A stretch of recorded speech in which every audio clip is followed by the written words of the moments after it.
نبی کریم صلی اللہ علیہ وسلم کے نام اقدس کو چومنے پر بعض لوگ اس پر بھی تنقید کرتے ہیں اور اس طرز عمل کو بدعت سے تعبیر کرتے ہیں کہ بھئی حضور کا نام لیا اور انگوٹھے کیوں چومے. سب سے پہلے تو یہ اصول ذہن میں رکھیے گا کہ احادیث اگر ضعیف بھی ہوں ان سے فضیلت تو ثابت کر سکتے ہیں. فضیلت ثابت ہو رہی ہے تو آپ اس پر عمل کر سکتے ہیں, اور یہ انہی محدثین نے اصول بنائے ہیں جنہوں نے حدیث کو ضعیف قرار دیا. دوسرا یہ ہوتا ہے کہ بعض مسائل میں ہم تائیدی دلائل دیتے ہیں, اصل دلیل کچھ اور ہوتی ہے. اچھا, نبی کریم علیہ الصلوۃ والسلام کی تعظیم کا اللہ تعالیٰ نے حکم دیا, وَتُعَزِّرُوهُ وَتُوَقِّرُوهُ, بالکل. اور اس میں کوئی قید نہیں لگائی ہے, صرف ایک قید ہے, جیسے سجدہ کرنا اس تعظیم سے منع کیا ہے. بہت خوبصورت بات. اب آپ اس اصول کو سامنے رکھیں اور صحابہ کا طرز عمل دیکھیں. سرکار علیہ السلام نے کہیں یہ نہیں فرمایا تھا کہ میں صحابہ جب میں بال ترش رہا ہوں تو اس کو ہاتھوں پہ لے لینا, جب میں وضو کروں تو اس کے پانی کو اپنے ہاتھوں سے مس کر لینا. نہ نبی کریم علیہ الصلوۃ والسلام نے فرمایا, نہ قرآن کی آیت موجود ہے, نہ حدیثوں میں ہمیں ملتا ہے, لیکن صحابہ نے عمل کیا. کیوں؟ کیونکہ قرآن میں اللہ نے فرمایا تھا تُعَزِّرُوهُ وَتُوَقِّرُوهُ. جی, اسی اصول کی روشنی میں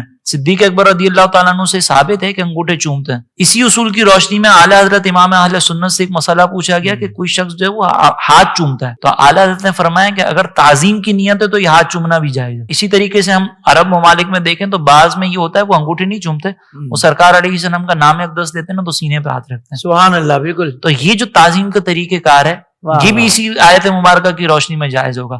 تو انگوٹھے چومنے میں بھی تو ہم تعظیم کا اظہار کرتے ہیں. اس کا مطلب اگر ضعیف حدیث بھی نہ ہو, کوئی حدیث ہی اس موضوع پر نہ ہو, تب بھی ہمارے لیے انگوٹھے چومنا اس آیت مقدسہ کی روشنی میں جائز ہے. اب جو کس کو کہتے ہیں بدعت ہے تو ان کو پھر دلیل دینے کی ضرورت ہے. یعنی اگر منع ہے تو پھر وہ دلیل دے گا کہ کہاں منع لکھا ہوا ہے. جی, سبحان اللہ.